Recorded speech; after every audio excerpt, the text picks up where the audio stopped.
Good morning विद्यार्थी मित्रों। आज हम कक्षा 10 विषय हिंदी में 16वें चैप्टर चोरी का अभ्यास करेंगे, जिन्हें लिखा है यशपाल जैन ने।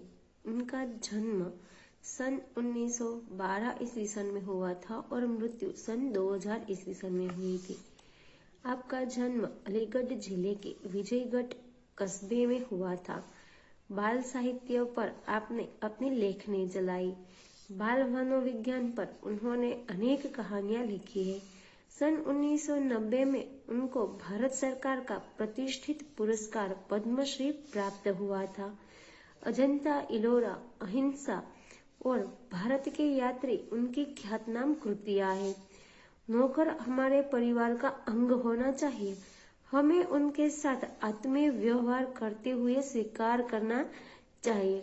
हम जो खाते हैं वह नौकर को भी मिलना चाहिए, ताकि मानवीय और सौहार्दपूर्ण वातावरण से घर में सुख शांति और आनंद बना रहे। इस संदेश के साथ एक परिवार की कहानी यहाँ सुंदर ढंग से प्रस्तुत की गई है। कमरे को साफ कर झाड़ू पर कूड़ा रखे, कूड़ा माने के कचरा। जब बिंदु कमरे से बाहर निकला तब बरामदे में बैठी मालती का ध्यान उसकी ओर अनायास ही चला गया। उसने देखा कि एक हाथ में झाड़ू है पर दूसरे हाथ की मुट्ठी बंधी है और कुछ पीछे की ओर जानबूझकर आड़ में कर ली गई है। मालती को लगा हो न हो कमरे से बिंदु कुछ लाया है। उसने कहा, बिंदु, अब कमरे की साफ सफाई करके झाड़ू पर कचरा रखकर बिंदु जो है वह कमरे से बाहर निकलता है। तभी बरामदे में बैठी मालती जो है उसका ध्यान अनायास ही उसकी ओर चला जाता है। तो वह देखती है कि एक हाथ में झाड़ू है लेकिन दूसरे हाथ की मुट्ठी बंद है और कुछ पीछे जानबूझकर आड़ में ली गई, यानी कि जानबूझकर उस हाथ जो है उसकी मुट्ठी बंद है उन्हें पीछे किया गया है। मालती को लगता है कि हो न हो बिंदु ने कमरे से जरूर कुछ न कुछ जो है वह लिया है। 2 कदम पर बिंदु, पर उसने मानो मालती की आवाज सुनी ही न हो। वह चलता ही गया, बल्कि मालती ने देखा कि उसकी पुकार पर बिंदु की चाल में कुछ तेजी आ गई है। गुस्से में भरकर उसने कहा, बिंदु, ओ बिंदु, ठहर, कहाँ जाता है? अब 2 कदम की दूरी पर ही बिंदु जो था, लेकिन उसने मालती की आवाज जैसे सुनी ही न हो। वैसे करके वह जो है वह चलने लगता है। लेकिन होता क्या है कि मालती ने जब उन्हें आवाज दी, उन्हें पुकारा, तो उनकी चलने में जो है वह तेजी आ गई। कुछ तेजी से वो चलने लगता है। अब इस बात से मालती को बहुत ही गुस्सा आ जाता है और फिर से वो पुकारते, बिंदु, ओ बिंदु, रुक जा, कहाँ जाता है? इतना कहना था कि बिंदु तो दौड़ने लगा और वह गया। मालती के संदेह की पुष्टि के लिए यह सब काफी था। उसने तेजी के साथ कहा, सुनते हो जी, देखो बिंदु कुछ लिए जा रहा है, जल्दी आओ। अब इतना कहना था कि बिंदु जो है, मालती ने जैसे ही रुक जाने के लिए कहा तो बिंदु जो है वह दौड़ने लगता है और वह वहां से चला जाता है और मालती पुकारती रह जाती है कि वह गया।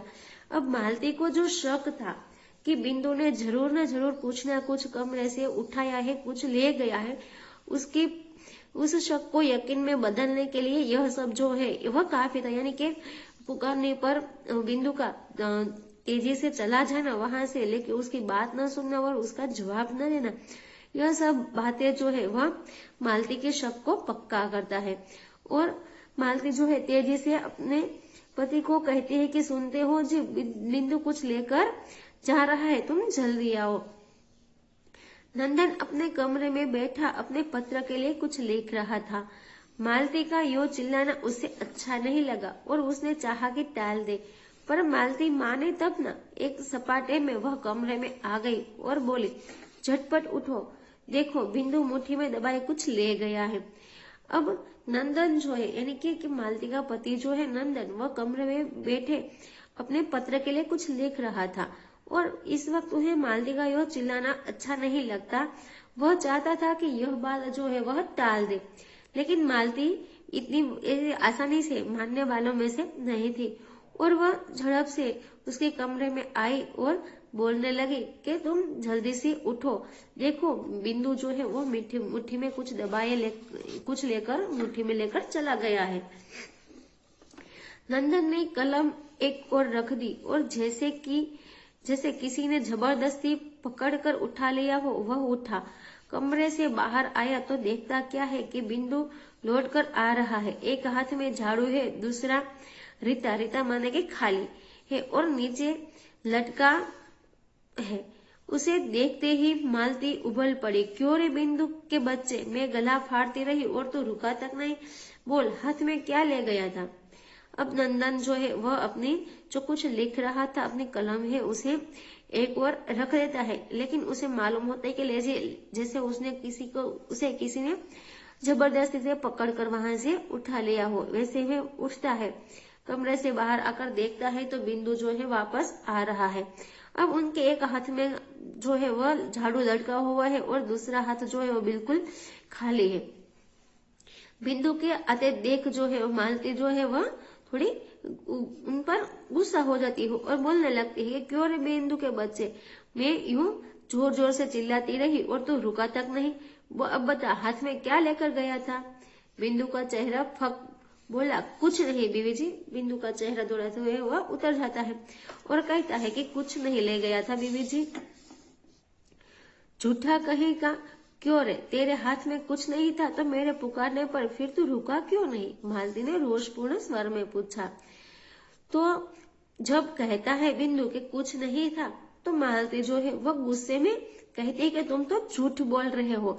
यदि तुम्हारे हाथ में कुछ नहीं था तो जब मैंने बुलाया तो तुम रुके क्यों नहीं? बिंदु से बोला नहीं जा रहा था, कहे तो क्या कहे। तब नंदन आगे बढ़ा, बोला, घबराओ नहीं, सच बताओ कि क्या ले गए थे? बिंदु जो था वह छोटा बच्चा है, वो उनसे कुछ बोला नहीं जा रहा था। अब वो कहे तो क्या कहे। तभी नंदन जो है वह आगे आता है और उन्हें प्यार से समझाते, तुम्हें डरने की कोई बात नहीं, क्या हुआ था, सच बताओ क्या ले गए थे? सच बाबूजी, मेरे हाथ में झाड़ू थी और कूड़ा था। तो कहता है कि मेरे हाथ में सिर्फ झाड़ू और कूड़ा यानी कि कचरा ही था। फिर वही झूठ मालती ने चिढ़कर कहा, इसे पुलिस में दे दो, लातों के देव बातों से नहीं मानते हैं। इस बेईमान के ऊपर घर छोड़ रखा है तो इसलिए कि चीज उठा कर ले जाए और ऊपर से झूठ बोले। तो मालती कहती है कि तुम फिर झूठ बोल रहे हो और वह उनसे चिढ़ जाती है और कहती है कि इन्हें तो हमें पुलिस में दे देना चाहिए। लातों के देव कहीं बातों से मानते हैं। तो लातों के देव बातों से मानते हैं का अर्थ होता है समाज में दो तरह के लोग होते हैं।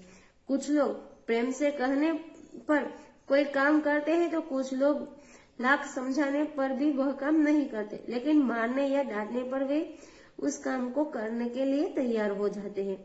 ऐसे लोग प्रेम की भाषा नहीं समझते। उनके साथ नरमी का व्यवहार न कर कड़काई से काम लेना पड़ता है।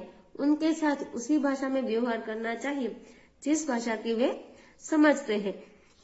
यानी कि यहाँ पर ये जो लोग है नंदन जो है वह प्यार से जो है बिंदु को समझाता है, लेकिन वह जो है मना करता है। इसीलिए मालती जो है वह कहती है कि यह जो है प्यार से नहीं मानेगा, यदि पुलिस में देंगे और उन्हें मार पड़ेगी तो वह सच जरूर बता देगा। और आगे कहती है कि ऐसे बेईमान व्यक्ति पर हमने घर जो है वह उनके भरोसे छोड़ रखा था, इसीलिए इनके भरोसे घर छोड़ रखा था कि चीजें उठा कर वह यहाँ से चोरी करके ले जाए, ऊपर से झूठ बोले। नंदन ने मालती को शांत कर कहा, असली बात जानने का यह तरीका नहीं है। फिर बिंदु को उसने प्यार से समझाया और कहा, मैं तुमसे कुछ नहीं कहूंगा, ठीक बताओ कि क्या ले गए थे। किंतु बिंदु घबराया सा खोया सा धरती की ओर देखता रहा और नंदन का बहुत आग्रह हुआ तो उसने इतना ही कहा, मैंने कुछ लिया है।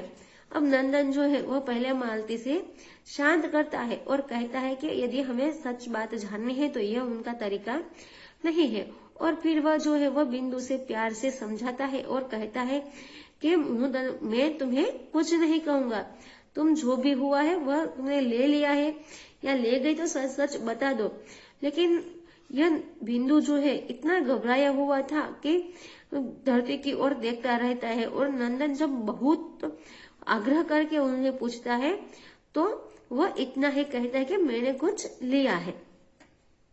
नंदन फिर भी खींचा नहीं, बोला अच्छा चल देखूं तो कूड़ा कहाँ फेंक आया है। नंदन जो है उन पर गुस्सा नहीं करता और कहता है कि चलो देखते हैं तुमने कचरा जो है वह कहाँ फेंका है। बिंदु पहले तो कुछ ठिठका, अनंतर मुड़कर चुपचाप आगे हो लिया। नंदन और मालती ने वह जगह देखी पर कुछ दिखा नहीं। नंदन ने कहा, बिंदु यो हैरान करने से क्या होगा, बात क्यों नहीं पता क्यों नहीं देता कि क्या लाया था। अब बिंदु पहले जो है थोड़ा सा ठिठकता है, लेकिन बाद में वह जो है वह चुपचाप आगे हो लेता है और मालती और नंदन जो है वह उनके पीछे पीछे चलते हैं और कहते हैं कि यह जगह जो है उन्होंने देखी है। नंदन देखा लेकिन वहां पर उन्हें कुछ दिखाई नहीं दिया। तो नंदन जो है वह बिंदु से कहता है कि यूं तुम हमें परेशान करो मत, जो भी हो वह बता दो कि तुमने क्या लिया था। बिंदु के होठ खुले जैसे कुछ कहना चाहता हो पर फिर बंद हो गए। हाँ कहो, रुक क्यों गए, नंदन ने शांत स्वर में कहा। बाबूजी, बिंदु फिर चुप। शाबाश, कहो कहो। तो बिंदु कुछ कहना चाहता है लेकिन वह कह नहीं पाता है। तो नंदन जो है उन्हें कहता है कि शांत स्वर ने प्यार से कि तुम कुछ कहना चाहते थे, रुक क्यों गए, फिर से कहो। वो फिर से बोलने की कोशिश करता है लेकिन फिर से चुप हो जाता है। इस पर शाबाशी देते हुए नंदन कहता है कि बता दो बाबूजी, थोड़ी सी मेवा नीचे पड़ी थी, मैं उठा लाया। बिंदु कहता गया पर जैसे वह अनुभव कर रहा हो कि दुनिया का जाने कितना गहरा पाप उसने कर डाला है। अब बिंदु जो है वह बताता है कि थोड़ी सी मेवा जो है वह नीचे पड़ी थी, वही मैं उठा कर ले आया था। बिंदु ने यह बता तो दिया लेकिन वह ऐसे अनुभव कर रहा था कि जैसे उनसे दुनिया का कोई बहुत बड़ा पाप हो गया हो। मैं कहती थी ना, मालती बोल उठी, कि यह कुछ न कुछ लेकर जरूर आया है। देखा मेरी बात सच निकली ना। इतने में मालती जो है कहती है कि मैंने कहा था कि यह जो है कुछ न कुछ तो लेकर आया ही था, और मेरी बात सच भी निकली। मेवा का तुमने क्या किया बिंदु, खा ली इतनी जल्दी? बिंदु, झूठ मत बोलो, सच बता दो, इधर फेंक दी। तो मेवा का तुमने क्या किया बिंदु? तो कहता है खा ली। तो कहे तुम झूठ बोल रहे हो, इतनी जल्दी तुमने मेवा खाई नहीं होगी, सच बता दो। तो कहे फेंक दी। नंदन और मालती ने देखा कि उसकी बताई जगह पर थोड़े से काजू और कुछ किशमिशें पड़ी है। नंदन ने बिंदु के कंधे पर हाथ रखा और कहा, मेरे साथ आओ। अब नंदन और मालती ने देखा कि थोड़ी सी उस जगह पर थोड़े से काजू और थोड़ी सी किशमिश जो है वह पड़ी हुई थी। नंदन जो है वह बिंदु के कंधे पर हाथ रखता है और कहता है कि तुम मेरे साथ आओ। विद्यार्थी मित्रों, आज का यह हमारा लेक्चर जो है वह हम यहीं पर समाप्त करते हैं। आगे का पाठ जो है वो हमारे नेक्स्ट वीडियो में पढ़ेंगे। तब तक के लिए धन्यवाद।